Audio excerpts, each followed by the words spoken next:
chat box for the asking questions that the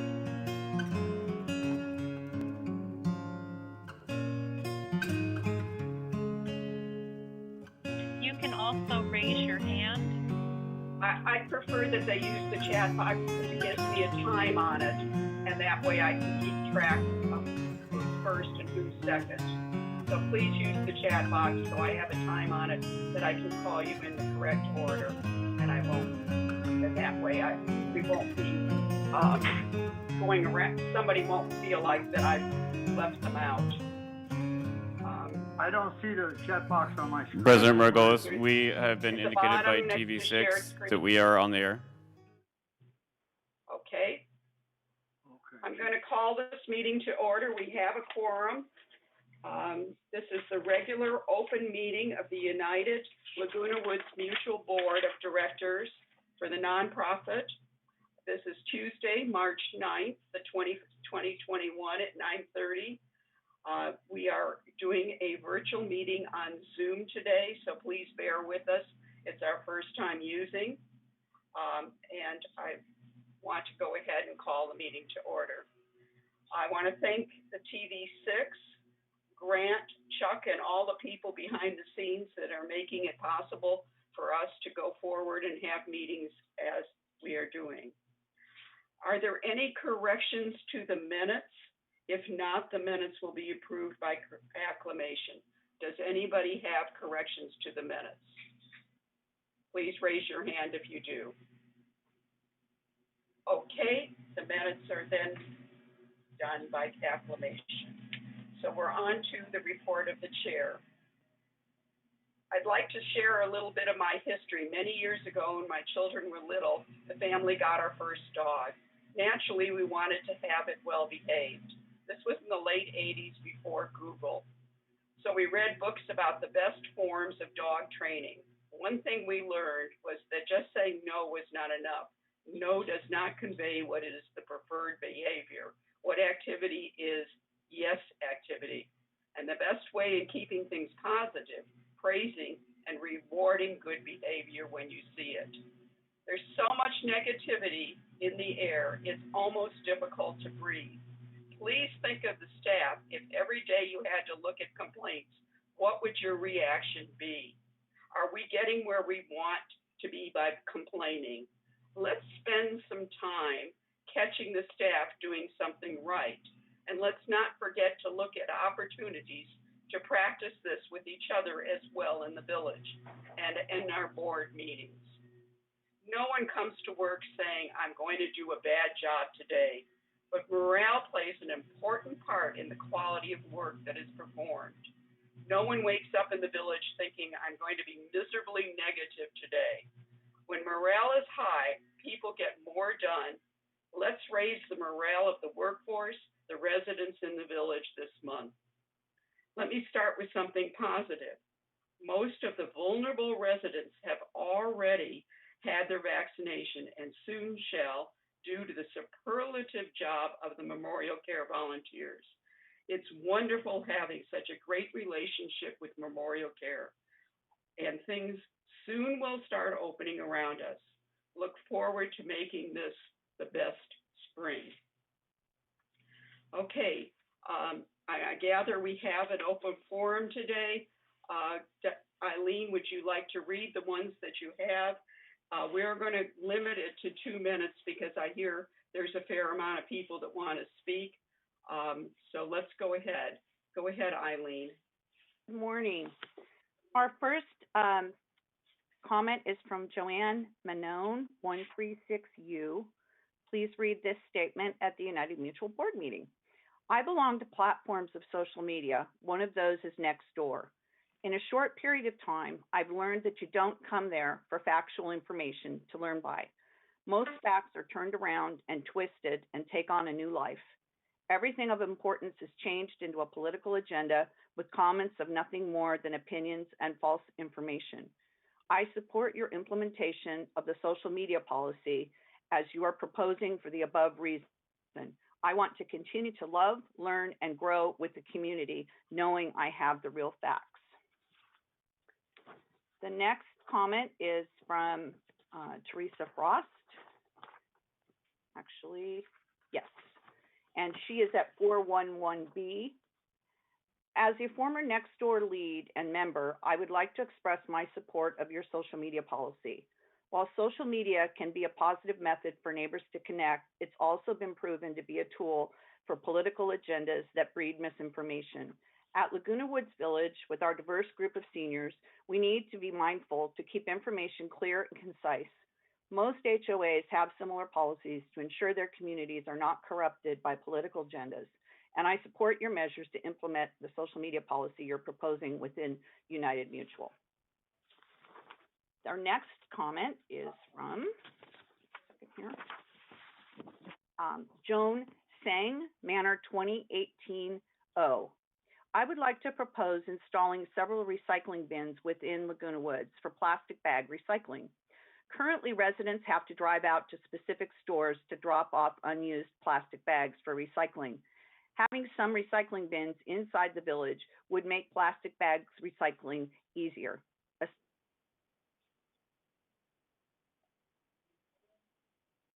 Help save the Earth's environment. Thank you very much for considering this proposal. And the final comment that we have is from, hold on one second.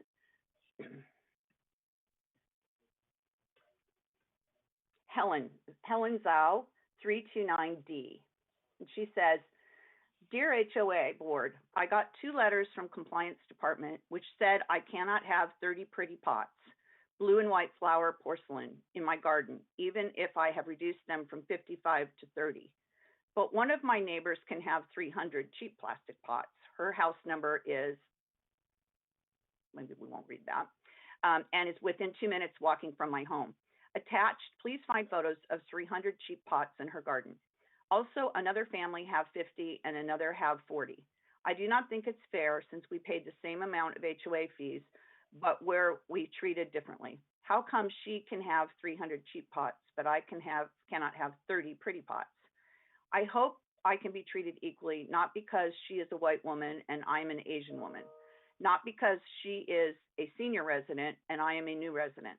I believe judge at court will say, no, it is unfair, injustice, inequality, discrimination if I go to court.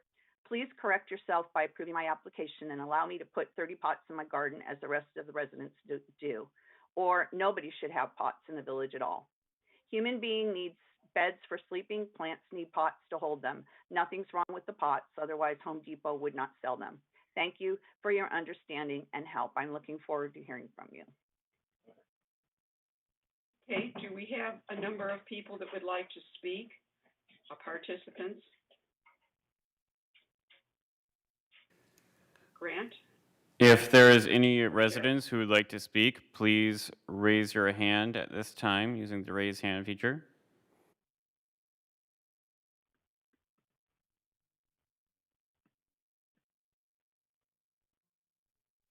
For education, the raise hand feature should be down at the bottom of your screen. It should be a yellow hand that says raise hand. If you click on that, you may raise your hand and that will indicate that you wish to speak. Grant, I don't know if this means anything, but there is a comment here from Dick Rader saying that signing on to the meeting by clicking on residents and then board meeting videos does not appear to provide an icon to raise the hand and make a comment.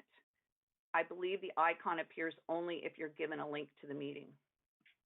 Yes, that's correct. The link to the meeting is on TeamUp and on the agenda for this meeting for Zoom. You can only speak at the Zoom link, not Granicus.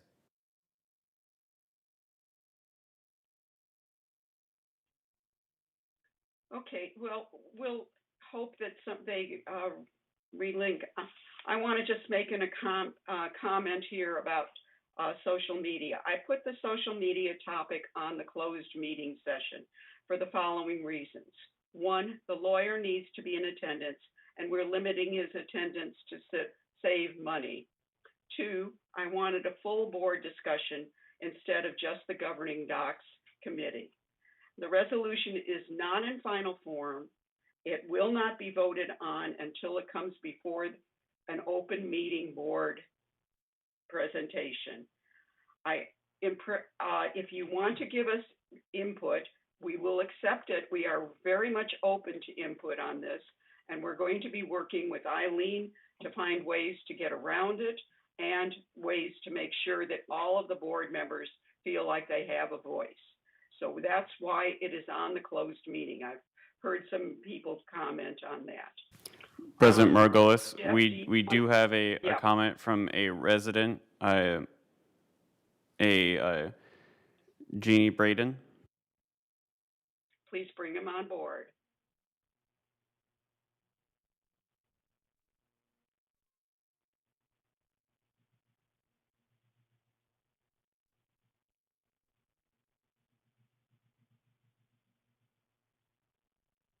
Jeannie, would you unmute yourself? You're on board now. On the lower left corner is a speaker. If you tap on that, you'll be unmuted. Jeannie, please unmute yourself. Okay. There you go. Thank you. Right. So if this is open, why is there no chat? Why are you guys muting the chat so we can't make comments? The chat is going to be used by the board members in order for us to keep track of time and so forth. So please go ahead and give us your comments. We're open to them. That was one of my comments right there, is that you guys are not being real open with us. What all our board members will be doing is putting question marks in the chat box. I should be able to leave comments and then you could read them. You don't have to stop the meeting for that. Well, we prefer that everything is so that you hear it on the television. We don't want to put comments in the chat box that aren't displayed to the people who are watching it on the television. Okay, So now that is why we use the chat box. Okay. So do you have any other comments that you'd like to make? Yeah, I'd like to see more communication between residents and the board members. Okay, and how would you like us to do that? You could use Nextdoor. Okay, all right, we'll be looking into that this afternoon. All righty, that's it. Thank you for your comments. Anything more? I sent you an email. Did you get it? Yes. Okay, that's it. Thank you very much. We appreciate you coming on board. Thank you, Sue. Is there anybody else that wants to speak? Grant? Yes, we have one from Annie Z. Okay.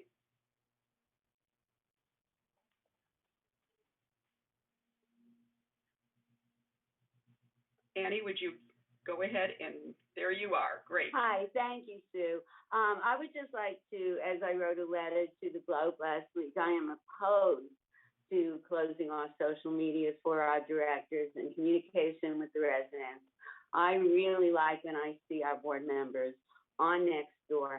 They could easily put a disclaimer that they're only speaking for themselves and they're not there, but because they are also residents here in Laguna Woods, and they have their own experiences also with the boards and with living here, with the issues that that people have from living here, and they are residents, and I really like to see them on social media because that is the way we do communicate now.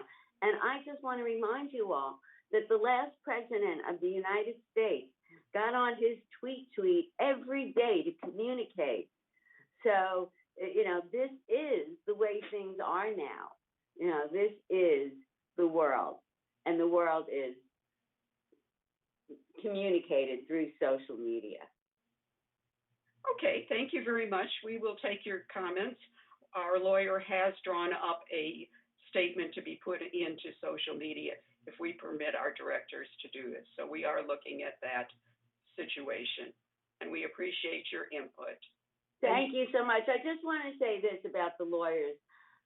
It finally realized to me every time you talk about lawyers is that we're paying for them out of our dues. And it's like a lawyer who's going against us with our money. And that really upsets me. I find that to be, because if somebody wanted to lawyer up against you, then you're paying for both sides. Thank you. You're welcome. We're really concerned about our lawyer fees and take them into account all the time. Thank you. Thank you. Thank you. Okay, anybody else, Grant? Yes, we have a comment from a Monica B.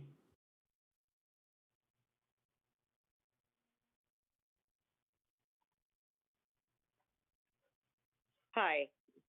Thanks for taking this. Can you just explain what the positives or what the reasoning would be behind voting for a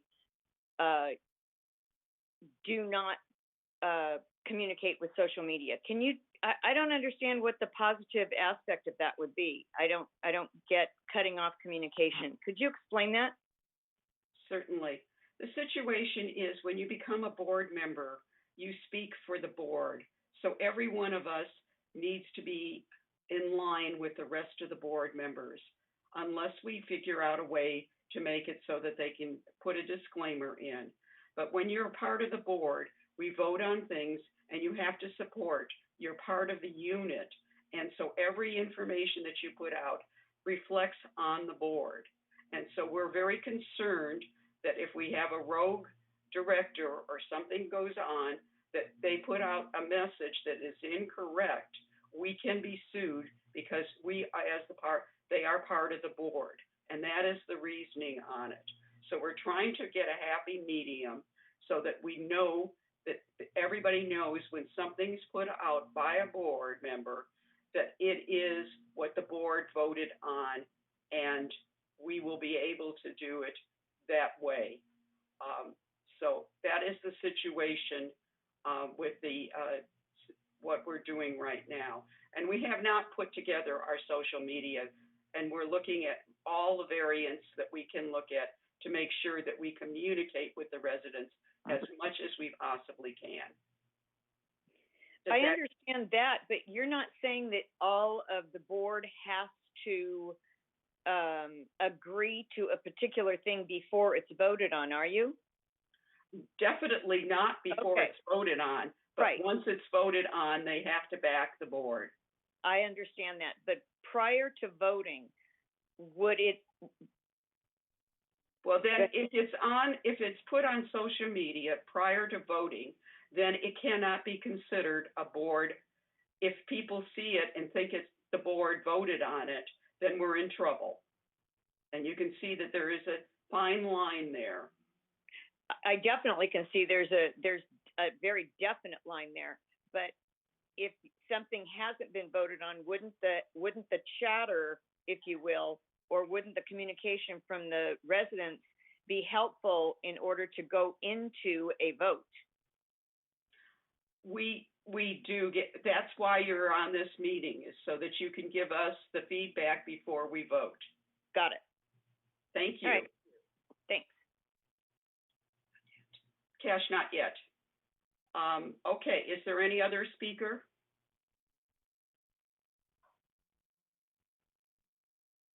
I see that there are 4 people that we've been telling to raise their hand, but they don't see the chat. Okay. President Margolis, I do not see anybody currently raising their hand. Right, and so there's Richard and Dick Rader and Sandy Stone that haven't been able to get in somehow or another. If they would send us an email, I do see now that go ahead. That Richard Rader has raised his hand. Okay, go ahead, put him on.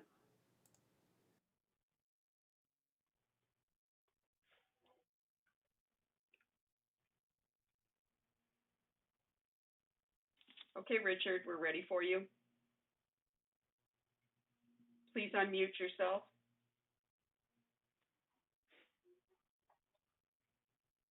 Okay, go ahead. Now you're on. Okay. May I make a strong suggestion? I attend many meetings. In the past several, I couldn't find the raise the hand icon. And if I can't find it, I'm sure there are a lot of people in the village can't. What the problem is it's not been told in printed matter or any publication that tells you, as far as I know, how to get on to the Zoom meeting. That would be most helpful if that could be done, because most people are going to go to the Granicus site, which I've been doing, and it's not apparent how to get onto the Zoom. So I strongly urge that be done. Okay, since this is our first meeting, we will take that very important message. Thank you. You're welcome. Okay, I'm going to have Jeff. There were two things that were non-social media. There was the pots, which I think needs to go to landscape. Andre, you've got that one on your and need to figure out what you're going to do about pots. The other one was, I can't remember now, I'm sorry. We had one on recycling. Siobahn, do you remember with you? We had one on recycling. We'll take a look at that. Yeah, the bags. Okay, so those two will be taking a look. Okay, Cash, you wanted to make a comment. Yeah, my comment thank you, Ms. President, was that nobody mentioned their manor numbers or phone names. And if we have to have a good record, we should have. Well, we've got their names. We can probably look them up, and you're correct. From now on, we need to request the manor number. Thank you, Cash. It was a good reminder. Okay. I think we're ready for your report, Cash. Sue, I'm sorry to interrupt you just for a minute, but Sure. I just want to let Director Rader or Mr. Rader know that last week's What's Up in the Village that went out has a very detailed tutorial on how to attend the meetings and comment via Zoom. So you might want to go back and take a look at that. That's very much appreciated. That does answer his question. Okay, Cash. I don't see Thank you, Ms. President. From the last meeting, we have a couple of comments made by residents. First item, one gentleman expressed concern about noise coming from the manor above his unit, and there seems to be an ongoing renovation project, he claimed. The response is, the alterations department visited that unit on February 9th and reported that the unit is no longer in construction and the member is in process of moving in, and there should be no more noise later. The compliance department has reached out to the reporting party on February 9th and will continue to monitor this matter before considering it resolved. Second one, another resident expressed the need for more frequent carport cleaning in certain locations during the fall and winter due to frequent foliage droppings. The response to that is the carports are cleaned 3 times per year, starting in late March, then summer and late fall. The person should call resident services if she needs additional services due to heavy foliage. And those are the comments. Thank you. Okay, I've got 2 hands up. Would you use the chat box if you're on a panelist? Okay, because I can't keep track of the order, so I'm going to just go by alphabet. Andre, go first. Andre. Should we allow Jeff to respond then first, then we add in, because I don't want to see as a particular voice rather than the VMS voice. Yes, I asked Jeff to respond. Right. So, you're just asking for questions. No, I don't have any questions. I thought I was going to respond. Okay. Well, no. If you want to respond now, it's your chance to respond. Jeff responded already. Well, okay. One issue about Eileen talked about share with us that it's published on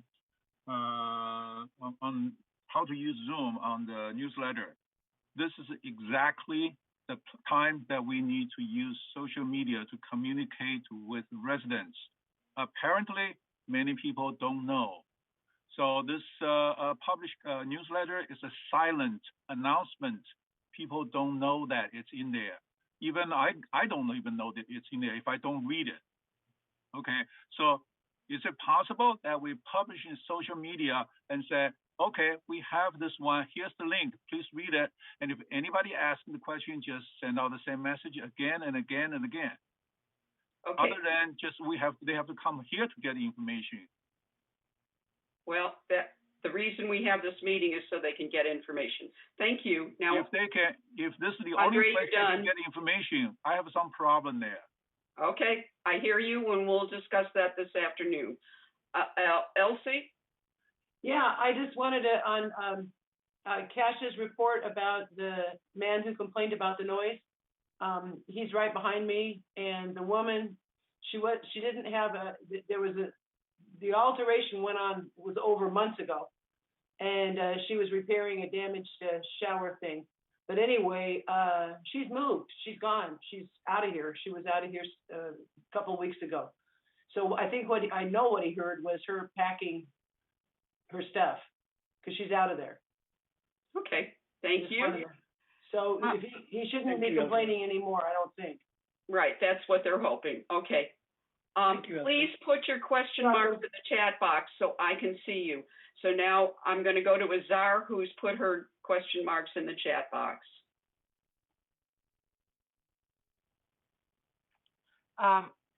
Good morning. Thank you. Yes, regarding to the response that Eileen says information is in the breeze, non-stop people buying, new people buying and coming to the United, just putting information in one magazine 1 month is not enough. It should be in the website. It should be in the website, one page, like every business you go, they took a picture even, they show where to click, where to find the link, and how with the picture. I suggested we have a good example in the trunk. If you ask him, he can put a page in the website and everybody be clear on that for newcomer to the residents, that they don't have this month Breeze magazine. Thank you. Thank you. Reza? Sue, my video went away.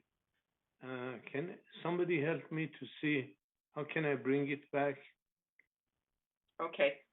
They'll get you on the phone, so please put your... We see you. We see you perfectly. Yeah, but I don't see myself on the corner, which I used to see them. Okay. All right, Eileen. Reza, if you only see Sue's picture in the lower right hand, there's an icon there. Click that icon, it will open up the whole screen. Lower right hand. Of the Sue's image there. There is an icon there. Click that and we'll see everybody.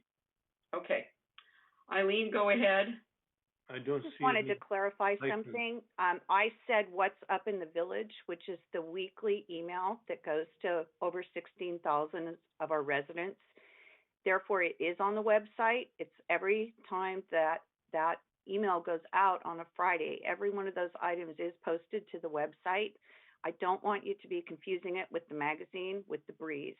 So as soon as we made the jump over to using this platform, I hear all of everyone's input. Let's just be clear. We have very well thought out ways of getting information out. So that is on the website and it is in the weekly email. So I'd be happy to send anybody the links to that. But the magazine is separate. We're talking about two different things. Okay, thank you.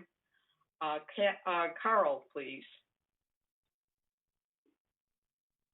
Eileen said what I was going to say because everything that's in that weekly thing links to a place on our website. So it's on our website, and the weekly newsletter provides all of those links. So and I read it last week because as a board member, I want to keep abreast of all of the things that are happening within the village. Thank you. Thank you. All right, we're going to go on to the CEO report. I think we've covered this and we'll be covering it more in the closed meeting when we get there. And I haven't seen Norm come in, so we're going to go on to this. President CEO Margolis, report. Director Normancon has indicated that he is present. Okay, then let's go ahead. Norm, you're on.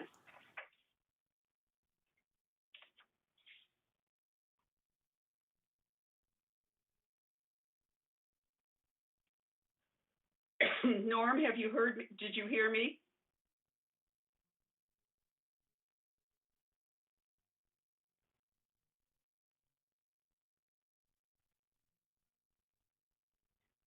Can you chat? Okay.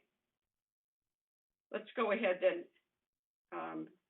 Can you get him on? I don't know.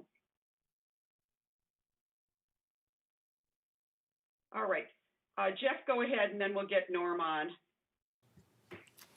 Good morning, Board of Directors and President Margolis. I have three things to cover.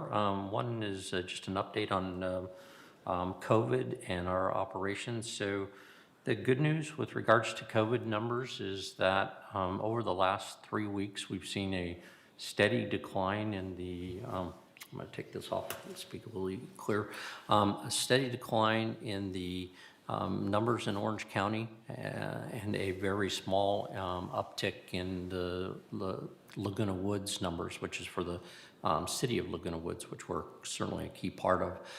The number of cases, positive cases, has progressed under 200. It's averaging well under that, actually below 150. And our tests, our positive tests, are continuing to decrease. The reality is that there is a hope that as of the numbers that come out today, that Orange County could be potentially moving into the red zone. If that doesn't occur today, i.e. tomorrow, I think it's a very positive note that it would occur next week. But the reason I say that is because 2 of the 3 critical numbers that they look at, which is positivity cases and the health index, are already in the orange category. It's dropped down to into the orange category, which is really, really good. We're still in one category in the purple, but it's trending towards the red, and is anticipated, like I said, that Orange County will drop into that red category.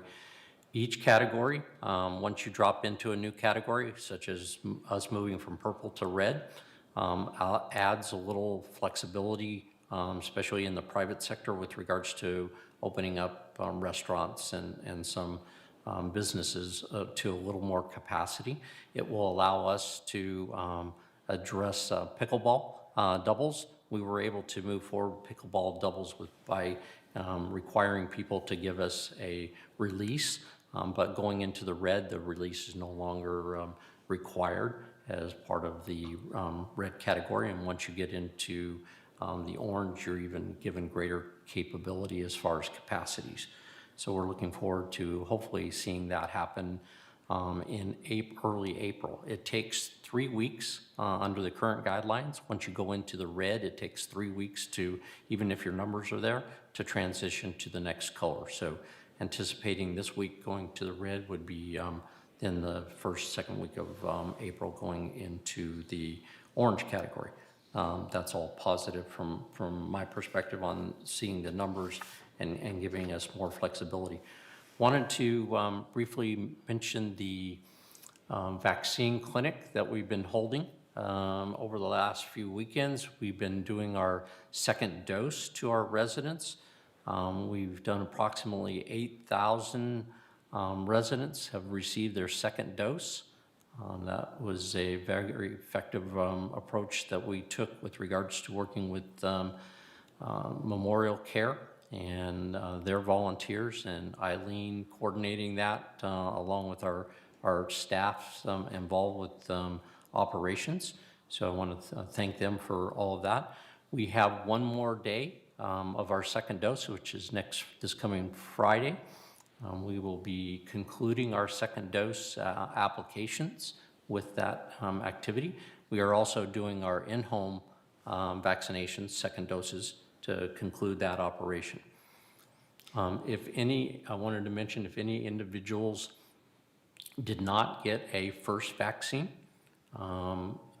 we are taking two approaches. One, we want to inform people that they can still go on Othena, which is OTHENA.com. That is the website in which you can go and register to get a vaccination through the county. And that is available with the sites SOCA and Disneyland, and now they're working at Anaheim Convention Center, I also believe. There is also a myturn.ca.gov, which is a site where you can go and register, which is related to the state of California. And that also gives you information and gets you into the loop with regards to where you can go and get vaccinated. And then we also mentioned this last week that we received information, and it's out there now, that Rite Aid is through riteaid.com/COVID-19 is providing appointments and vaccinations as well. So there's 3 sites that you can go to get registered and get that first vaccine if you decided to wait or you weren't sure or whatever your rationale was at that time. Now, if you're interested, you can go through that process. We are also evaluating, and by taking people's information through info@lagunawoodsvillage.com, we were asking residents to submit their names and information if they wanted to get on a waiting list.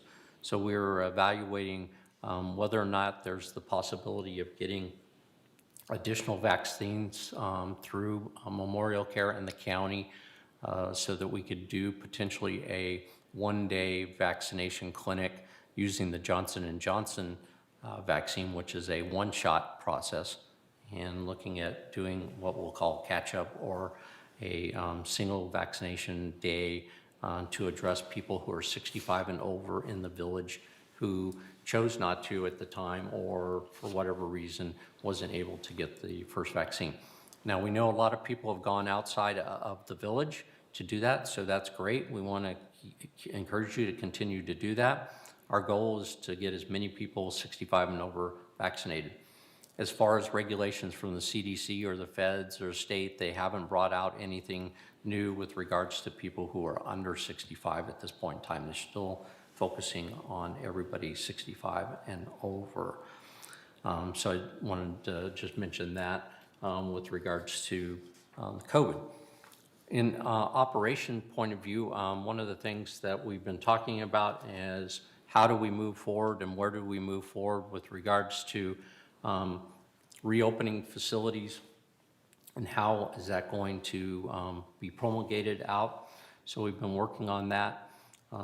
The 2 things that we're focusing right now is, again, once we go into the orange category, we'll be able to evaluate what type of activities we can do in April with regards to our clubhouses and our bigger activities where we have clubs and more of a community activism. In the meantime, as we go to red, we're going to look at some additional outside services that we can do with recreation. So we're in the works of doing that. And then internally, one of the things that we're going to announce on Friday, and we're putting together all the details of it, is that we're going to look at some appointment-only basis access to our manor alterations and our resident services. This would be where you would call in, make an appointment. You as an individual would come in. You'd be wearing a mask. We'd ask you to have your temperature checked. And then once that was done, you could have your appointment that you've made. And the purpose of that is to address a few resident services questions, although we're doing that very, very well right now by phone and by computer. But in the area of manor alterations, we have a new permit system, as you know, where we're trying to make it easier through United. And we want to make sure people have an understanding of how to go about doing that. And if they need to come in and get help in basically doing that entry level, asking questions, getting an application in. These appointments will not be for going over major workloads or applications or processes at this point in time that are in the works already. This is really to be the entry level, how can we help you? We're looking at precise timeframes, and I hope I will have that. We'll have that on Friday, and then we're going to roll that out, and we're looking at an effective date of Wednesday of next week would be the first day that appointments would be made available. So we can announce it on Friday, get it in the blast on Friday, also announce it on Monday, and have people start having the opportunity to have appointments. And we're looking at obviously rolling this out slowly because we're having to deal with staffing and where we're going to put the staff appropriately protected. So we're going to be looking at from 8 to noon for manor alterations, and then in the afternoon for resident services, so that we don't conflict with people hanging out in the lobby and all of that. So I'll have more detail by the end of the week, but I'm pleased that we're going to be able to take that small incremental step to address people.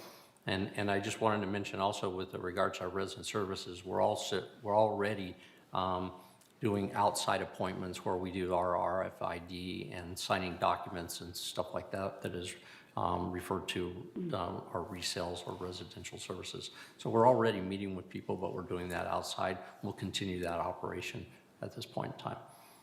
And that's all I have, and I'm turning over to Siobahn. I know she has a few items. Thank you, Jeff.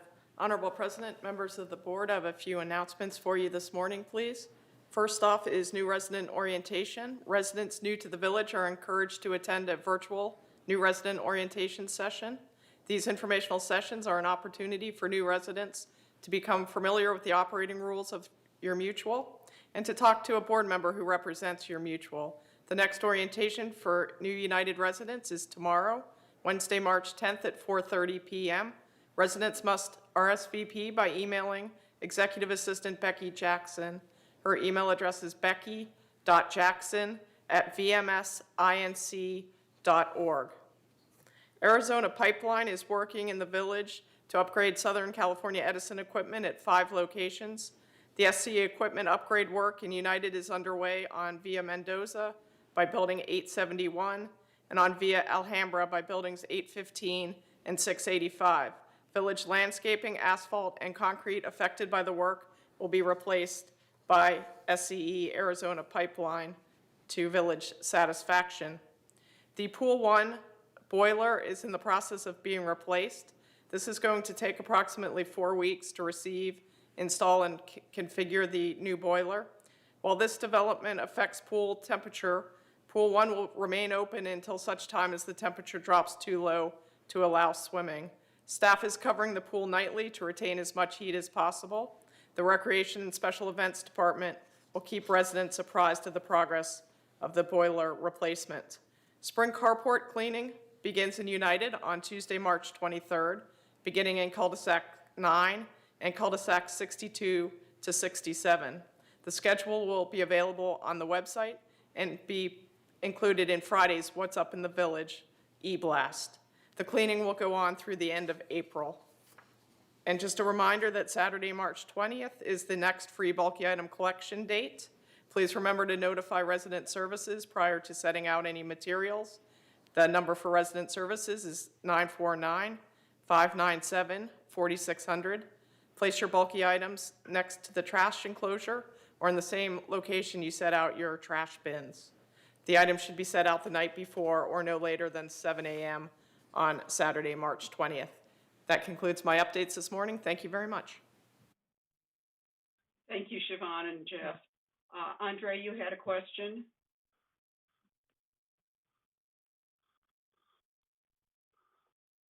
Okay. Norm, can you're on and I can see you and I can probably hear you. Let's hear you. Okay, thank you, Madam President, and good morning, everyone. I'm pleased to be reporting to you on my recent VMS board activities for the first time since becoming a United VMS director. Last Saturday, Sue's blog covered most items from VMS that we will be dealing with, as well as from the VMS board meeting of last Wednesday, March 3rd. My report will simply cover these items and in more depth, as well as some other issues. To begin, the village staffing needs remains a challenge, as VMS is still struggling to fill some positions. As of March 1st, there are 36 unfilled openings, of which 22 of these are full-time and 14 part-time. Our problem area is maintenance and construction, which currently has openings for 12 full-time employees, or over half of all open full-time positions. The competition with outside contractors is the major problem, as construction in Orange County is booming.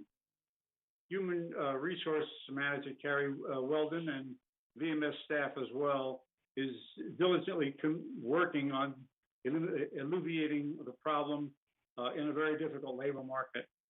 On the positive side of employment, there are 7 candidates who appear to be qualified for the village chief financial officer position. The interview and selection process will begin this month, as an interview committee has now been formed. The VMS board also has been discussing the social media policy currently in view and debate at the other boards. It was agreed that the VMS is going to wait until the various boards take a position on this issue before discussing it any further. Also, we had a long discussion on about the success and attendance of the directors' training meetings, which is continuing as we speak. Pardon me. It was unanimously agreed that this educational process is very helpful, particularly for new board members like me. In the future, new board members will be given educational materials and access to the video training classes, which should bring them up to speed a lot faster and easier. CEO Jeff Parker gave the board an update on the COVID vaccination status, which he also did today, so I won't go over that. The last figure that I heard was over 8,000 residents have been vaccinated for both, and that does not include villages who have had their vaccinations elsewhere, such as Disneyland, Soka, or even some pharmacies. The board praised the great work of Memorial Care volunteers, doctors and nurses, as well as many village volunteers, like our own Juanita Stowell, all of whom did an outstanding job dealing with very large numbers of people. We are greatly indebted to Memorial Care and our own folks like Juanita and Jeff Parker, who also volunteered. We sincerely thank you all. Another important item that we discussed at length was the reopening of more facilities, which CEO Parker also discussed today, which of course, my speaking about it would be redundant to what he said. So until we move to the next year, I guess it's tennis and pickleboard will now be open for doubles. The VMS board is continuing to advocate opening more areas as allowed and when safe for members and staff. We all understand the need to do so, as the village is anxious, having been locked down for so long. We're all in the same boat, of course, but safety is paramount. On other matters, the VMS board is working diligently to continue to help solve VMS and village problems and to expedite services to all of the community. There are many things in the works, including United passing the new 6-month trial permitless alteration policy system, which should greatly reduce the time needed for certain repairs and changes to the manners. I also heard, I think I received a memo on it, that great progress has been made in reducing the wait time needed to speak to a resident service rep, as several major changes have been made in the program. All resident services and activities are on the front burner of VMS as the village begins to climb back to some kind of normal. That's my report, and I'm more than happy to answer any questions anyone might have. Thank you very much. Andre, do you have a question? Yes, I have some questions. To Norm. First, you talk about staffing shortage. We cannot compete outside. What is the answer at this point of VMS? This is not a board issue. This is a VMS issue. What is the answer at this point that we can compete with outside? What are the hold on. Let me finish all my questions. I can't hear you. So if you could repeat your question, I'd appreciate it. Okay. You mentioned about the staff shortage and mentioned that our compensation level cannot compete with outside vendors. This is a VMS issue. This is not a board issue. So what is the solution for that? What is does VMS propose to change in order to reduce that shortage? Okay. Second one is you mentioned that social media VMS is waiting for Mutual to come up with social media before you come up VMS coming up with social media policy. I think these two are totally separate issues. VMS is all about what needs to be done. What should the VMS do? And we are Mutual side is talking about what we cannot do. These are totally different issues.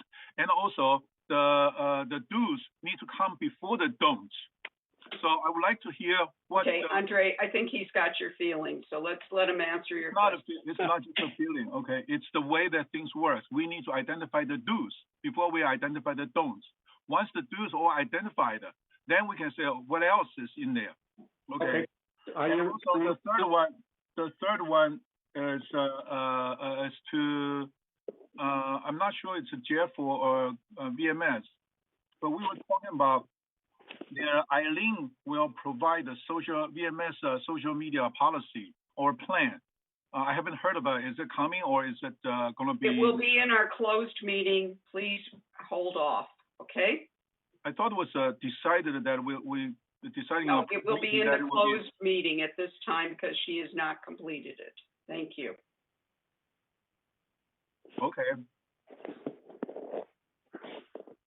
Okay, on the first question, we have an outside service who is looking for employees. We also have the union who, for the most part, are trying to find people to fill the openings. So that's what's being done in that department. They can't create employees out of thin air, so they have to find those, and we're digging. On the second issue, the VMS position basically is that we are waiting to see what the various boards come up with as far as their thoughts on the social media. And you're right, we are the ones who will ultimately decide what it's going to be in some cases, but each board may have their own policy. So until we find out what the boards want, we obviously can't vote on anything. As far as the third issue, that's being taken up later, so I'll pass that on to the next person.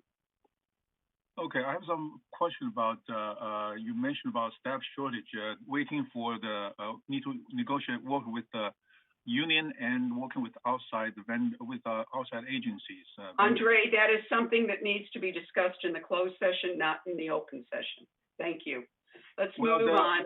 What I'm trying to find out is that the residents need to have answers. Okay, instead of a closed meeting, Okay, I hear you, and we will work on it. This is a policy issue. This is not a personnel issue. Okay, we will discuss it in the closed meeting. Thank you. Let's move on. We've got to go to the consent calendar.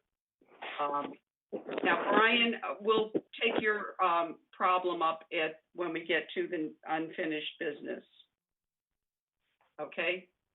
Thank you, Brian, for your comment. I'm sorry we didn't catch it when we were doing that. So do I have a motion to accept the consent calendar?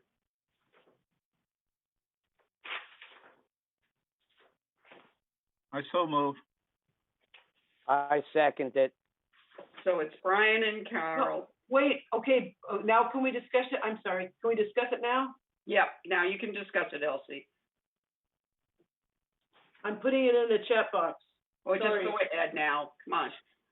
Okay, I just had one little on the consent calendar on page 5 of 24, which is part of this, the conditions of approval on the variance request of the variance request, I don't want to use names, just page 5 of 24. There's a double sentence. If you look at does everybody have their copy? Anyway, if you look at number 18, the last sentence in the paragraph is dumpsters must be ordered from the approved City of Laguna Woods. Well, that actually should be number 19, which it is. So it needs to be deleted from number 18. It's just a Scrivener thing, but needs to be corrected. Thank you. Alrighty, is there anybody else that objects to this? Then we'll move forward. President Margolis, we do have Richard Rader who has raised their hand. If you would like to permit him to speak. Okay, go ahead. Okay. Go ahead and put Richard on.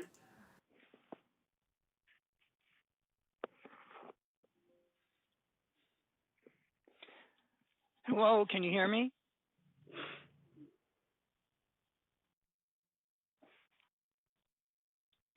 Yes, we can hear you. Yes, we can.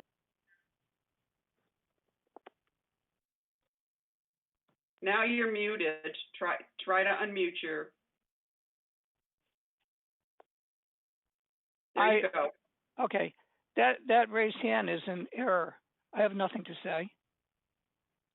Thank you. All right.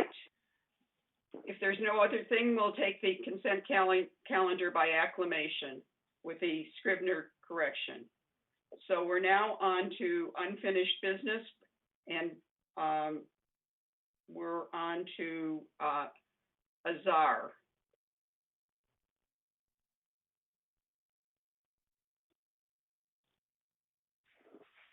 Yes, Azar and Diane. Madam President. Still, unfortunately, I cannot ratify November 2020 and December 2020. The request was sent and we had a meeting with the finance. I have not received timely manner to review things. So unfortunately, both months cannot be ratified at this moment.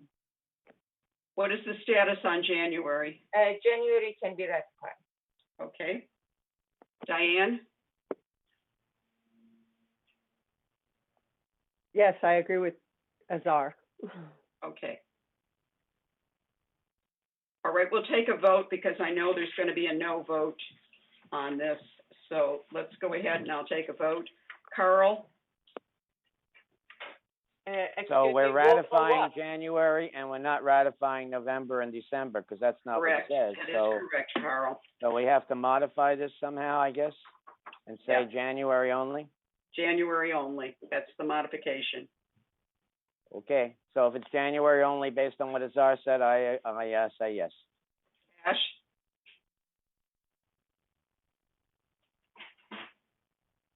See Cash. Andre? Yeah. Yes. Cash? I say yes. Yes. Elsie? I vote yes, except there's also one, just as another Scrivener on the recommendation from the United Landscape Committee. That should say 2030A Avenida Via Puerta, not Avenida Castilla. But aside from that, again, I vote yes. Okay. Okay, Manuel? He's not here. Netta? Excuse me, Madam President, could you read the motion again? Because what Elsie explained is not. We are consistent with the statutory obligation, 5501. We are going to ratify the review of the thing for the month of January. Such review is hereby ratified. And the other 2 months are not ratified. Netta? The comment that Elsie, that wasn't the. That's a completely different matter. Different matter. Why she said that one here in the middle of the motion? I'm very sorry. I thought we were voting on the whole consent calendar. I'm sorry. I was reading and listening at the same time. I apologize. Okay, Azar, your vote. Yes. Reza, your vote. Yes. Brian, your vote. Yes. And Diane. Yes. Okay, we have one abstention and 10 yeses. Let's move on. Okay, now B, Brian, go ahead and explain what needs to be done on B. Yes, thank you. We must have been clairvoyant when this one got onto the agenda. It was a good thing. Resolution 02113 is a 6-month variance moratorium. The problem here is it's effective today. The hammer was dropped early, and what I mean by that is that people's variance request was denied before the effective date, but also the contractors have not been informed. It was the intent of the resolution to inform the contractors about the variance moratorium. So, I would like to make a motion that we delay the effective date of the variance moratorium by 1 month, make it effective April 9th. I second that motion.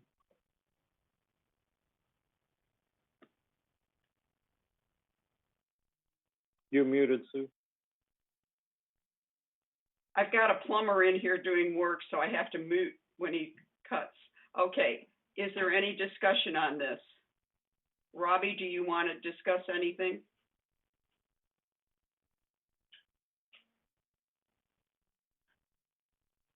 Okay. No, thank you. Okay, then we will take a vote. Carl? I would like to say that in this particular case, now that it's going to go into the rule book as to April 9th, then between now and April 9th, the notice should be put out to the contractors and the residents to be aware that April 9th is a drop dead date. If they don't put that notice out, these people were going to go into the same thing. There was a communications blockage. We need to communicate it to everybody that April 9th is the drop dead date now.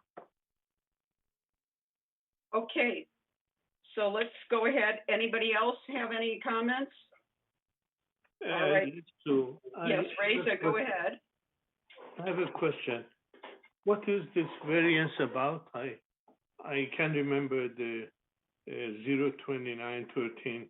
Okay, we are putting a moratorium on putting in any variances to the, so that there will be no variances allowed for 6 months until we get caught up on all the work in the architectural or MA group. Okay, I got it. Okay, all right, we're going to take a vote now. Carl? Yes. You vote yes. Thank you, Reza. Carl? Yes. Cash?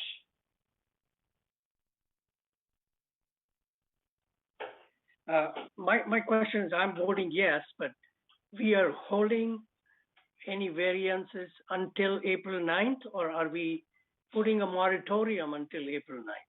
On April 9th, you will not be able to submit, after April 9th, for 6 months, you will not be able to submit a variance. And we need to get the realtors and everybody in the know that after April 9th, for 6 months, we hope it's less, but we're putting this out for 6 months to see if we can get caught up. And then we are going to allow for people to submit variances until April 9th? Until April 9th, we're allowing them to submit variances. I abstain. May I make a clarification here? Go ahead, Reza. Yeah, this does not apply to the application which are in. This only applies to new application. That is correct. Thank you. So my vote is abstain. Andre? Yes. Elsie? Yes. Manuel?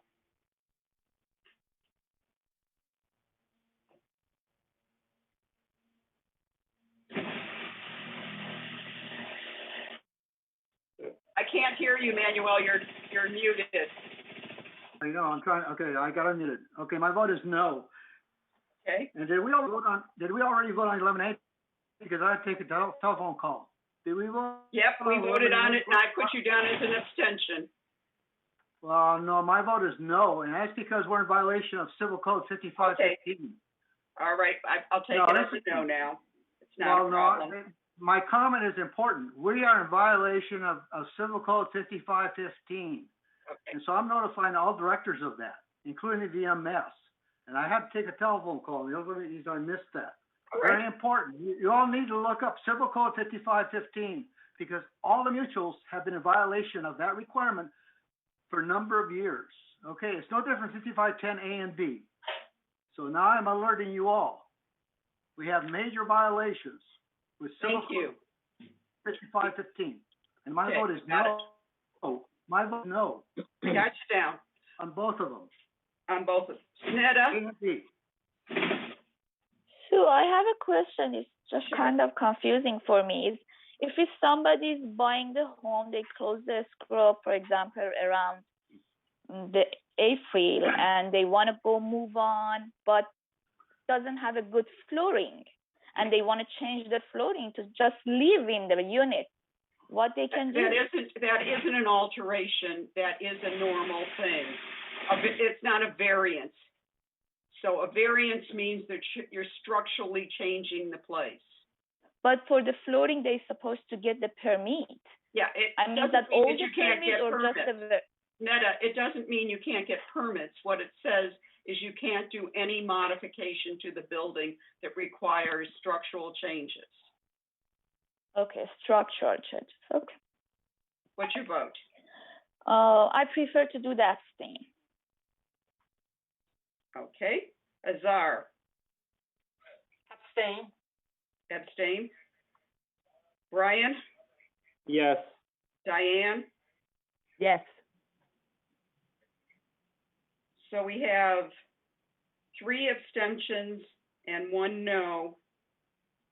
And 1, 2, 3, 4, 5, 6, 7 yeses. It passes. Moving on now to committee reports. Okay. You're on, Azar, with the financials. Thank you so much, Madam President. Can we, who is in charge to putting a chart up? Branch is in charge.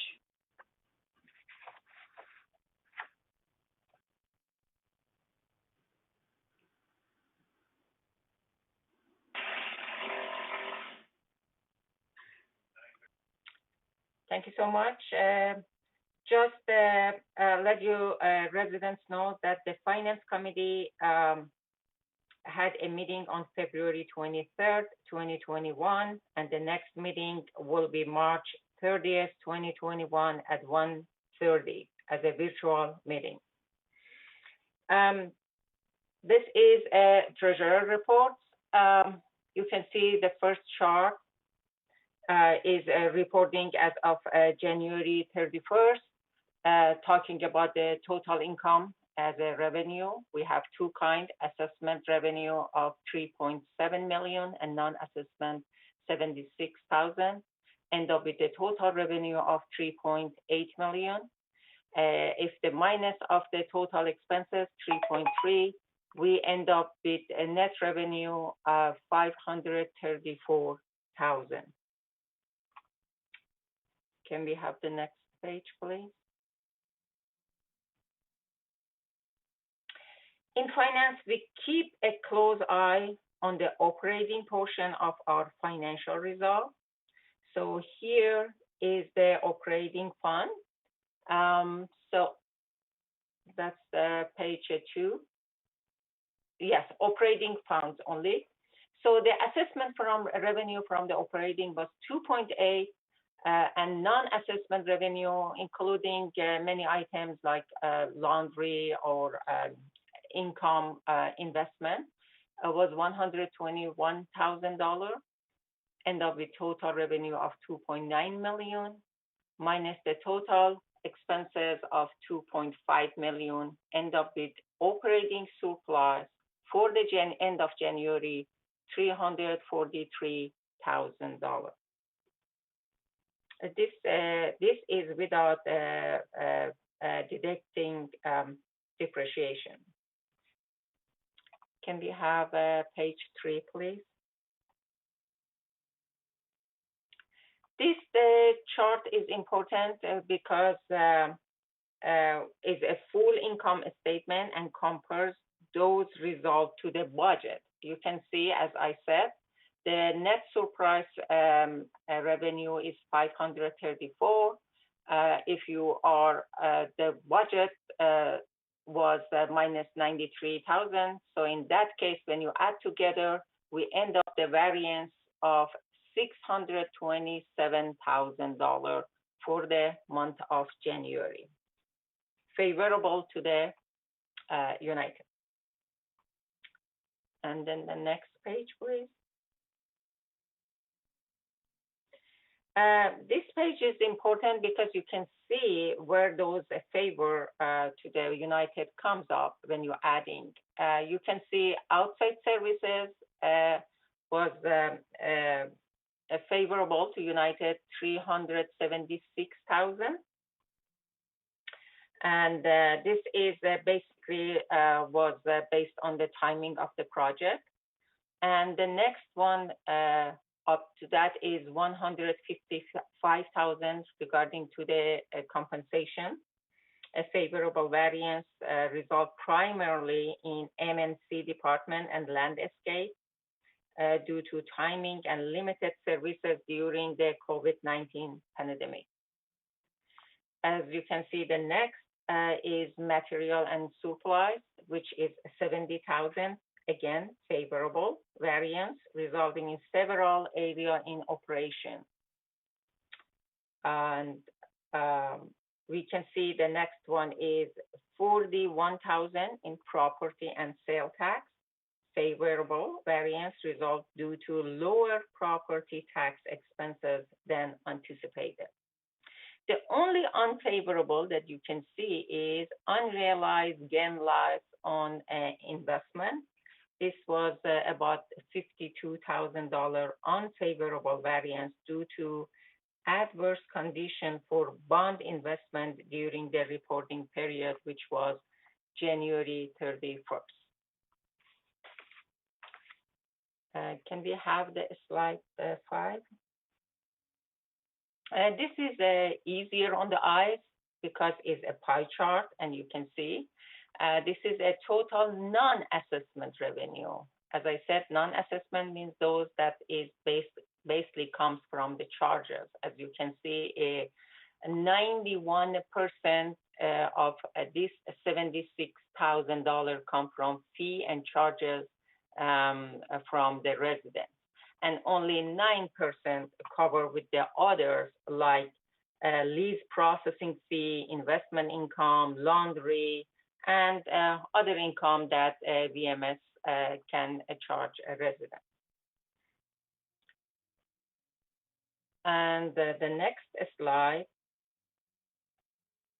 we can talk about the total expenses. I like pie charts because it's easier on the eyes and you can see.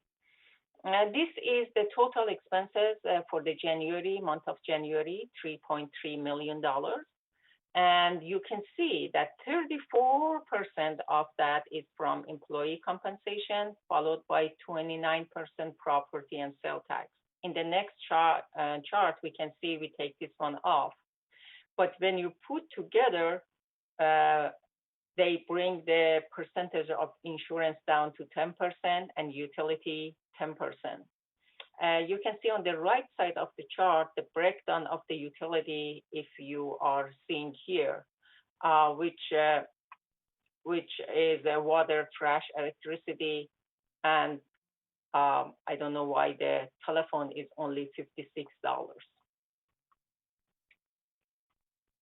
Can we have the next chart, please?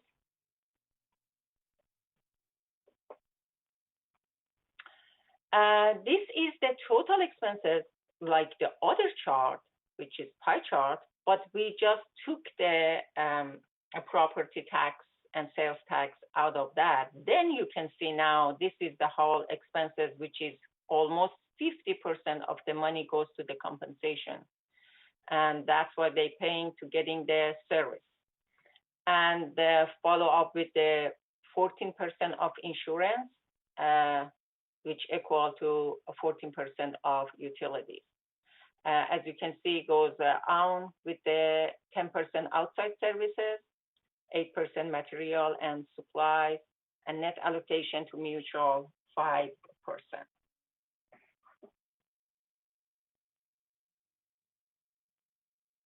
Can we have the next chart, please?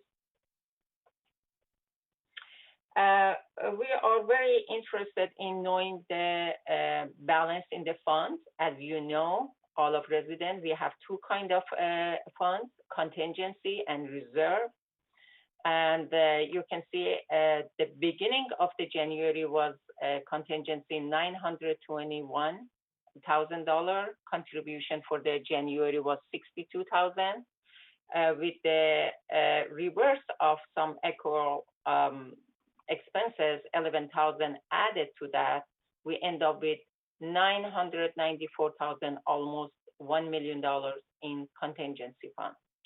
And if you check on the right side for the reserve, we started with 20.2 million, and contribution for the January was 855,000.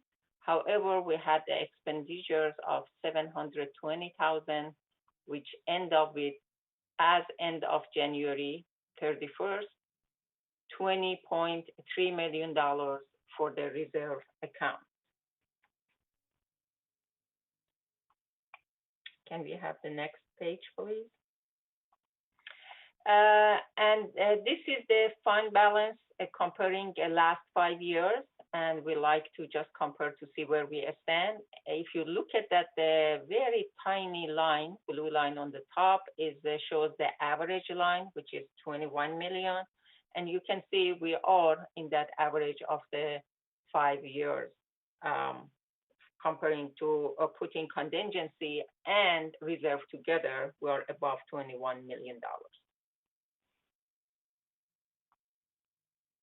And the last, we always like to give update on resale history for United. We can see that we're comparing with 2019, we're comparing with the last 2 years, 2019 and 2020. If you check in the same month, this year, 2021, we had 36 units was sold compared to last year, which was 23. We can see that we have about 13 more units sold this month.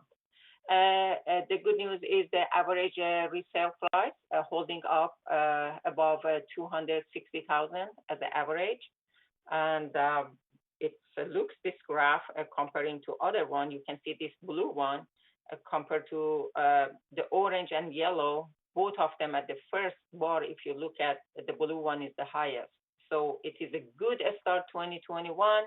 And we will look forward to giving the other months going higher and higher.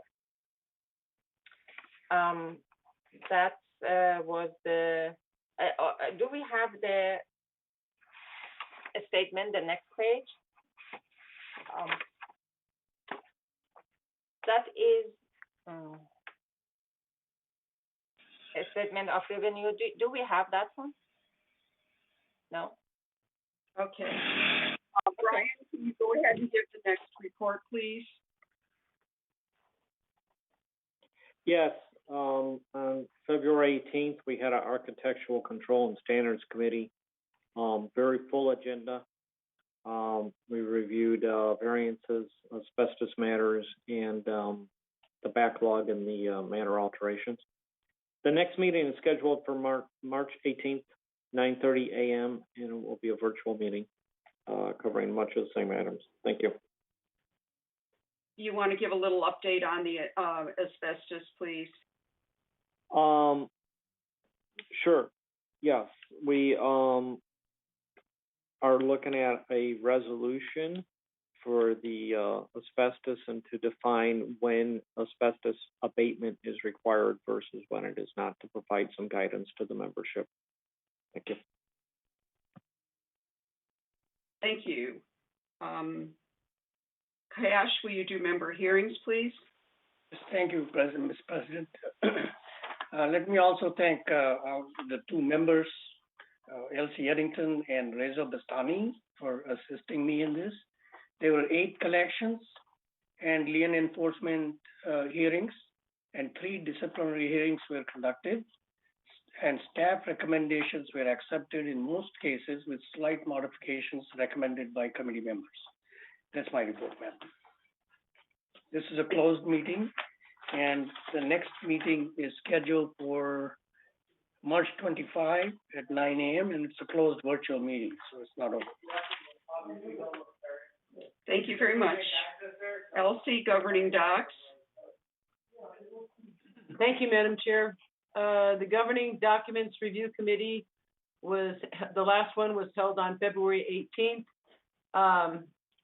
And it was mostly a lot of discussions, although staff presented, it's an ongoing project, but there's a new operating rules guidebook that is currently up on the website, and it provides links in many cases to backup documentation like resolutions, bylaws, stuff like that. Anyway, it's a work in progress, and we're going to be working with it, and it will be corrected and enhanced as time goes on. And that's on the documents under United Mutual on the big website. Also, the main thing was we talked about the goals for this year. Excuse me. And those goals here we are. The goals of governing documents, we want to make documentation supportable and easier to use. We want to create simplified one-page explanations of applicable rules to go in residence resale packages, leasing packages, etc. We want to review financial qualifications for members and streamline the resale application process where applicable. Review active resolutions and make sure they're accessible from the web, and ensure deleted or otherwise inoperable resolutions are deleted from the active files and put in the appropriate archive, and to review current SOPs for directors and revise as needed. The next meeting will be on March 18th, 2021 at 1:30 in the afternoon. And that concludes my report. Thank you. Andre, will you give the landscape, please? Yes, we met on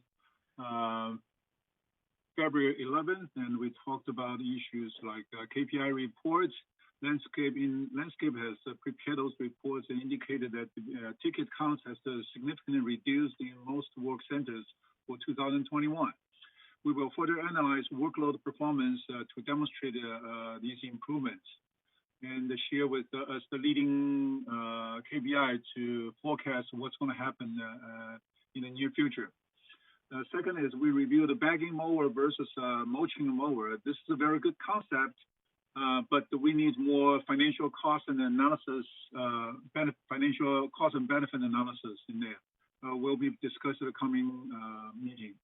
And we also review the service level improvements. This is also a very good customer service improvement concept. And we are studying the cost benefit analysis to make sure we pick the one that's really benefit our residents and save us money on that. That concludes my report. Thank you. Okay, Carl, maintenance. Yes, United M&C committee meeting took place on February 24th. At the meeting, we discussed where we stand with all the projects that are now being worked within United. Most of the projects have been restarted, as well as the start of our 15-year paint program, which is something we agreed to last year. Most of the project work is performed outside of everyone's home. However, there are some activities that require that we gain access to your unit, and part of this is our public service announcement here. During this pandemic, we have and will continue to ask if you would be willing to permit workmen in your home so that the work can be accomplished. If you say no, we will not schedule the work for your unit. However, please be advised that if you permit the work to be done, the workmen will follow all COVID protocols before they enter your home. Please also be advised that we have been charged by contractors when agreements have been made by residents to gain access to the unit to do the work, and then when the workmen arrive, the resident denies them access. We've been charged as cancellations. We shouldn't have that happen. If you don't want them in your home, please let us know. If you agree to the access, then do not deny access to the workmen. All that being said, hopefully this year, this pandemic will subside and most people will be vaccinated. At that time, we will need to go into high gear and allow this work to go forward, and we will just be scheduling the work so that our mechanical and electrical systems remain functional. During the meeting, we also discussed the next steps for addressing electrical vehicle usage in United. Due to the infrastructure shortcomings in our 50-plus-year-old community, we will not be able to modify all the carports to permit all electric cars that are parked overnight to be plugged in for charging. Our carports have 20-amp circuits, and most of the electric vehicles need 12 amps to charge a car overnight. If there are 4 or 5 receptacles in the carport per 20-amp circuit, then only one car will be able to charge for 8 hours at a time. In order to address this shortcoming, SCE, Southern California Edison, has informed us that they will provide infrastructure upgrades in strategic areas to permit the charging of vehicles in the community. They will do this on their dime. In order for us to tap into the infrastructure upgrade, there is an application process we will need to go through, and we would be one of the many areas in California where they will be making this available for us. In United, certain strategically located laundry rooms seem to be the candidates for this upgrade. However, if our applications are accepted and SCE does their work, we will still need to have an outlay of money coming from our budgets to address additional parking spots and the installation of meters and charging units. In addition, there is the cost of upkeep and meter charges. It is a process we are going through at this time, and if we are successful with our application submittal, we will be looking forward to working with SCE and addressing the funds that will be required for this work in our 2022 budget. Our next meeting is scheduled for April 28th at 9:30 a.m. Please come and join us. And as I noted before, if you look in your What's Up in the Village, you will see the specific guidelines as to how to get through and participate on Zoom. Thank you. Okay, and lastly, Netta, on communication. Unfortunately, we didn't have any meeting for the United Communication, but we had a meeting with GRF, and the only thing that I can tell that I just communicate with the residents through the email. They emailed me about the problem and the issue that they have, and we started to communicate with the VMS and the other board member in the other committee and try to solve the problem.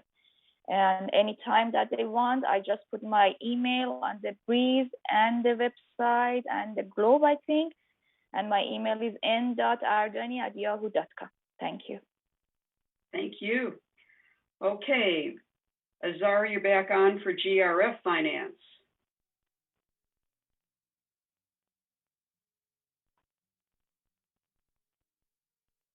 Yes. Just a moment. GRF had a finance meeting on February 17. The financial highlights were reported as this. On January 31st, GRF was better than budget by $165,000, primarily due to lower employee compensation expenses. However, utilities were almost 60% unfavorable to their budget. At the meeting, an update was given about insurance.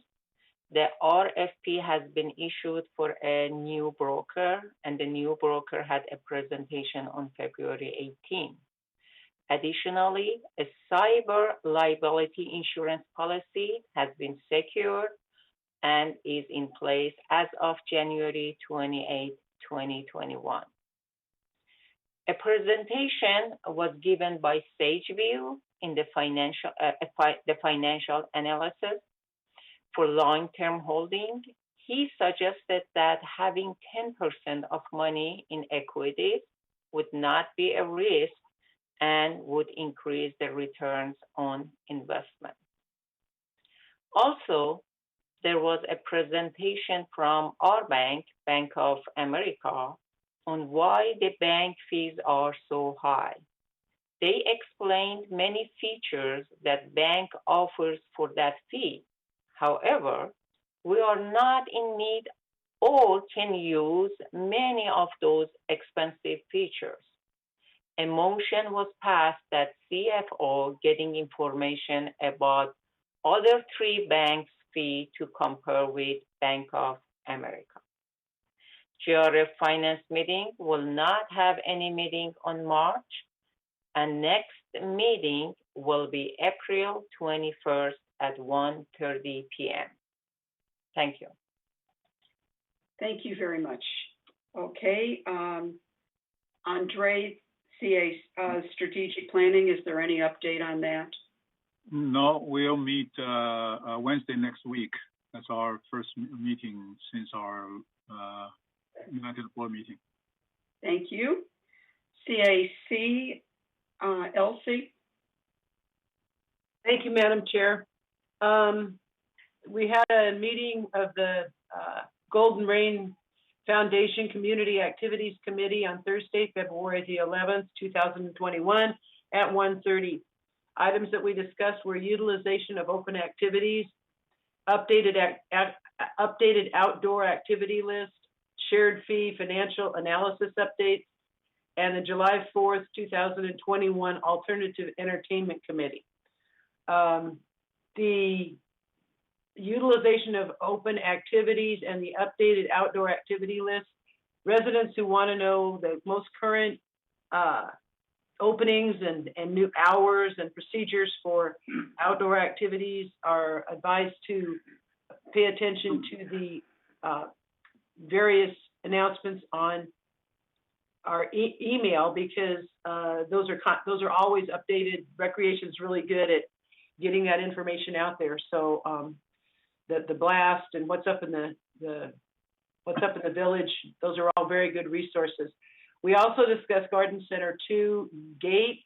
That's an ongoing issue with the Garden Center 2 folks, and also the possible amelioration of the rather extreme speed bumps in Garden Center 2's driveway.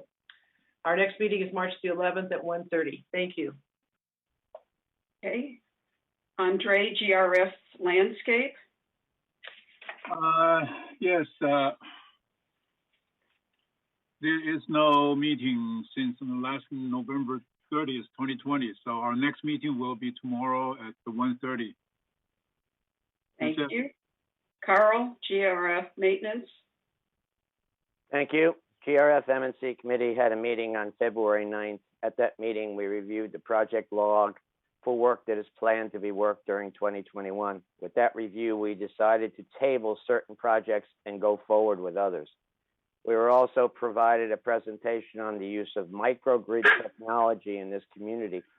This is something that is being looked into by the M&C Committee because it could save us in electric costs and provide an alternate source of power during blackout situations. At this time, this technology is only being addressed for use at the community center and certain strategic clubhouses. We are in the early stages of this review and planning.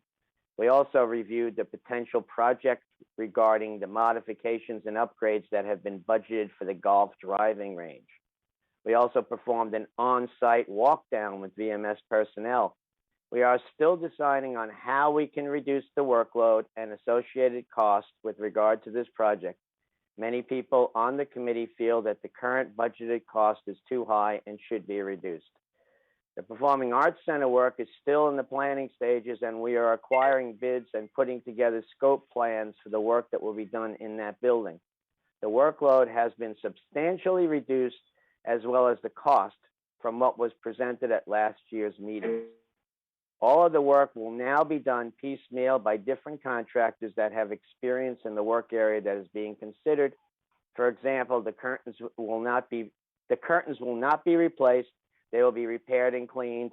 Only certain sections of the HVAC systems will be replaced, and not everything else. Not everything. Also, safety issues will be addressed to ensure we address the warranted safety concerns. Our next currently scheduled meeting will be a virtual meeting that is scheduled for April 14th at 9:30 a.m. And again, that will be by Zoom also. Thank you. And as far as Clubhouse One Ad Hoc Committee, we haven't had a meeting in a while, and a lot of things are happening behind the scenes within the M&C department at VMS. So I'll get back to you on that when we have some things to report. Thank you, Carl.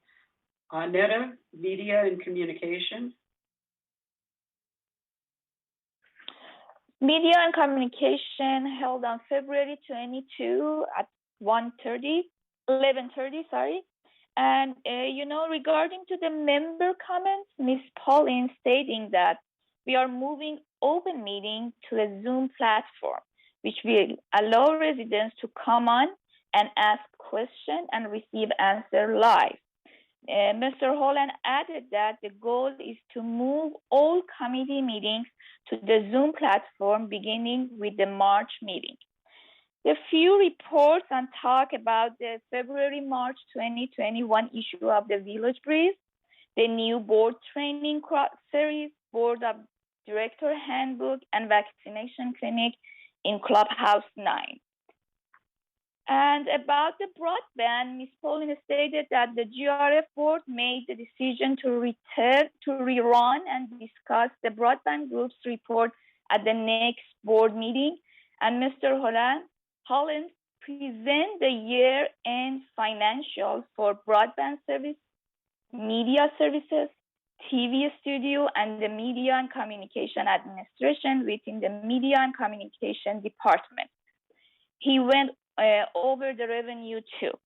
And the next meeting is going to be March 15 at 1:30 p.m. Thank you. Thank you. Manuel, the security. Madam Chair. Ma'am? Can I continue? Yeah, go ahead, and then we'll get. The last meeting of this committee was held February 22nd, and there are a number of were brought to our attention by the department head, such as RV update. There's only a couple of spaces available, and the performance of security having to do with gardens and our various cul-de-sacs. One of the things that came out of particular significance was that several committee members were concerned about the fact that we had discontinued the issuance of decals for the car, even though they had the RFIDs. So enough members of the committee were in favor of reinstituting it on a one basis, where you will issue the decal, but won't have to have the annual sticker that qualifies you for that year. It'd just be a one-time issue. And so by consensus, there was the direction given to Chief Rojas, and at the next meeting, he's supposed to come back with a financial analysis of what that cost would involve. But the committee, by consensus, gave him that direction to follow up on that. And the concern there was, even though maybe a guest might have come in through the gate because they're supposed to be doing a better job with the security gates and with clearing people, but occasionally people did that aren't authorized. And without the decal on the autos, it's difficult to tell whether somebody is really in the village legally to stay overnight. So I think that is a very positive step, and we'll have more to report on in the future.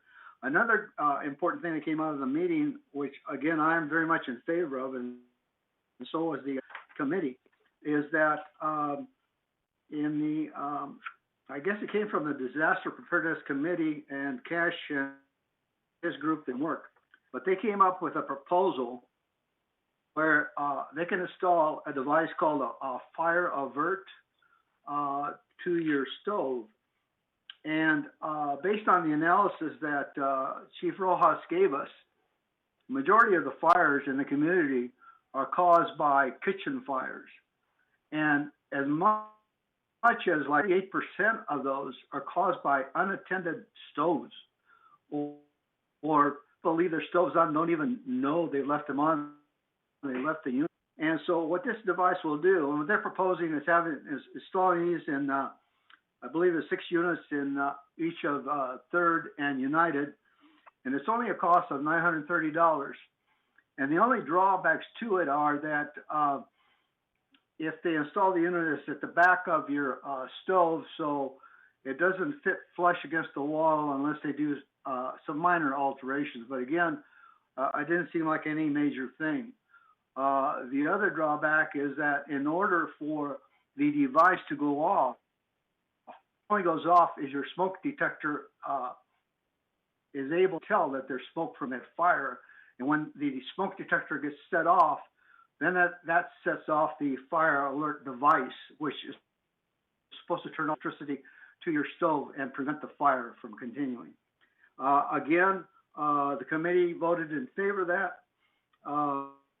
And I think only a couple of dissenting votes, but it was enough of a majority. Yeah, I've got it right here. It said it was a vote of 5-2 in favor of it. The Director Maldo and Advisor Cunningham voted against it. But I'm not quite sure how they're going to implement it. They're supposed to, I guess, work through M&C in each of the mutuals. One director made the comment, it was Maggie Blackwell, as a matter of fact, she said, you know, this makes a lot of sense to install them throughout the village because maybe it'll help us with our insurance costs. And on that note, our insurance premiums are going to basically rely a lot on the market, whatever the market is out there. However, I believe that if we installed the devices throughout the community, if we provided each manor or unit with fire extinguishers, and then if we went on a program of removing pine trees where they're planted in the wrong areas, too close to the manor or planter area on, and then invited our insurance broker and maybe one of the major insurance companies to come in and look, perhaps that might be enough to lower some of our rates by being proactive and trying to have a community here that has done everything they can to eliminate the fire risk. That's the major thing that I wanted to comment on from this report. Our next meeting is scheduled for March 15th, I think at 1:30 in the afternoon in a virtual meeting. Thank you. Okay. Traffic hearings, Netta. We had the 33 violation, but no hearing. Is the most of the violation is about the no valid decal or the parking permit. And the next meeting is going to be March 17. But I got the email from Elsie that is kind of interesting. If you want, I can just read it for the more information for the residents. Please it's do. About the it's about the traffic rule and it's about the contractor. It says that owners are mailed out traffic rules every year. When they go to the manor alteration to obtain the permit, they are also given given the rules on where the contractor are allowed to park. When entering the community, the gate also advised the contractors. Vehicles are allowed to unload and load their vehicles in the cul-de-sac. Once that is done, they are to immediately move their vehicles and park them on the main street. And this is I think is a very important because a lot of contractors, they are getting the ticket and the owner is the responsible to that. Okay, thank you. Cash, disaster. Thank you, Ms. President. Since Director Amdar has brought the subject about this fire alert system, maybe I'll fill in what's happening. We have handpicked 14 residents for their health condition and who are more suspected or possibility of creating fires. And 6 units trial basis is about to be installed. The question is the funds, and the cost is not $900. It's less than a very small amount. Plus, we'll get some rebates. That's what I'm working on. Other than that, the task force never met last month, and January 26th was the last meeting, and which has already been reported. The next meeting is on the March 17th at 9 a.m., and it is a virtual meeting. Everybody's welcome. Thank you. That's my report. Okay, I'll give the insurance update. We have looked at 2 brokers. We have asked the brokers to go forward. The broker on registration will be Marsh. We also have another broker that is looking at getting us a 5-year deal from companies in Korea, and we're working with them. If they can get this deal for us, we will go forward with them. And we've given them over 30 days to get this good deal for the insurance, and we will be making a very close look at what they get us. And so they're a local company, and we will be working with them. They're going to really go forward and work with us as hard as they can to get our business. And we are working hard with them to make sure they have all the information they need to get us a good quote with a 5-year backing. So that's where we're at. Beecher Carlson has been told that they are no longer our broker as of March 23rd or 4th, and we will be switching over to. This deal is one that no one else can get to except for this company, so we will not have. It is no conflict of interest between the 2 brokers, and we'll be working very hard to get it. Okay, that brings us to the end of the meeting. To the director. Ma'am, I'm sorry. I had vehicles and mobility. Oh, I'm very sorry. You shouldn't be sorry. I should be sorry. Go ahead, please, Elsie. Well, this is a quickie, Madam Chair. The Vehicles and the Mobility and Vehicles Committee, which is also known as the Transportation Committee, met on February 3rd, and it was reported on at the last meeting for United. And the next meeting will be April the 7th at 1:30 in the afternoon. Thank you. I'm very sorry, Elsie. Perfectly all right. Okay. Raise your hand if you have a director comment that you want to make. Okay, Manuel, go ahead. Thank you, Sue. On the insurance, I don't know if you are familiar with admitted carriers and non-admitted carriers. An admitted carrier that we're looking at. The one from Korea? Yeah. Okay, because that is kind of troublesome to have the insurance company from outside the United States, because if for some reason they didn't perform, legally you'd have a lot of problems, okay? So I just gonna add that. And then my earlier comment about Civil Code 5515, that's a new item I just brought up. So all you directors need to look at that, because it has definitely been violated. We have not been in conformance, and it's probably happened throughout all the mutuals for years.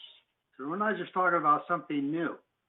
It's just that until we had the separate bank account, I suspected this was happening, and now there's no doubt in my mind, because transaction in January where $2 million of T-bills were matured and went directly in the operating account. That is a violation of Civil Code 5515. So look that up, please. It will be enlightening to all of you. Thank you. Thank you. Andre? Yes, I have some comment on the, I know recently VMS has mentioned that their staff skills are underutilized, but I look at 2020 expense, and the membership subscription fee is used only 25%. Publication subscription fee is only used about 40%. And mostly the training budget is underutilized, and it's used only 20%. So please provide the training where they want to get involved, and help us establish. I know we are struggling with industry standards, best practice. ask them to bring back the industry standards best practice, and let's try it, give it a try. Okay, I know we have difficulty getting into those things, but this training opportunity and getting staff involved is definitely the right way to go. And also, Sue mentioned that we need to give staff positive comments. I've been passing on compliments from the residents to landscape. I'm a landscape chair. So I've been passing on the positive compliments to the department. And I believe they enjoy that because they never come back and say, we don't like it. And, but on the other hand, we also need to do the same thing to the residents. We don't want to just state the rules and say, you cannot do this one, you cannot do that one. We want to help them out and how to solve the problem. They brought up an issue. It's probably in the gray area. How are we going to make it happen? And so there's a happy compromise in between. Hopefully we'll work together, and residents appreciate VMS support, and VMS provide the support that will make the residents happy. Thank you very much. Azar?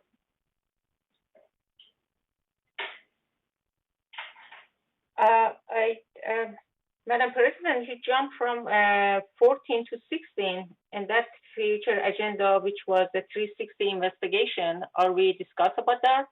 No, we don't discuss it until it gets put onto the agenda. It's just kept as a placeholder, and when it gets put on. And this is going to be for next meeting? I don't know. We'll have to discuss that in the agenda prep meeting. That is discussed in the agenda prep meeting, what we put on the agenda. That was very helpful. Thank you. Okay, I'm sorry, but that's the way it's done. Anything else, anybody? Thank you very much.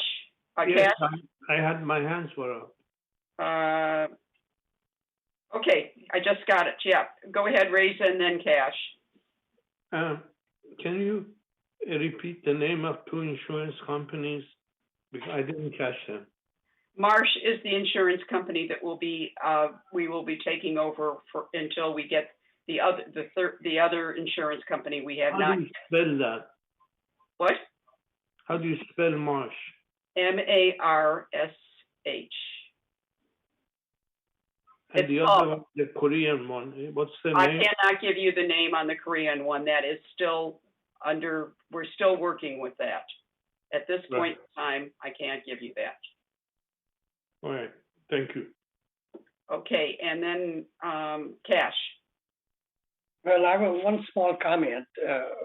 We have some electric vehicles, Teslas, for instance, roaming around, and I have a plug-in hybrid, which is a much smaller electric battery, but the charges are still the same for all, at $240 a year.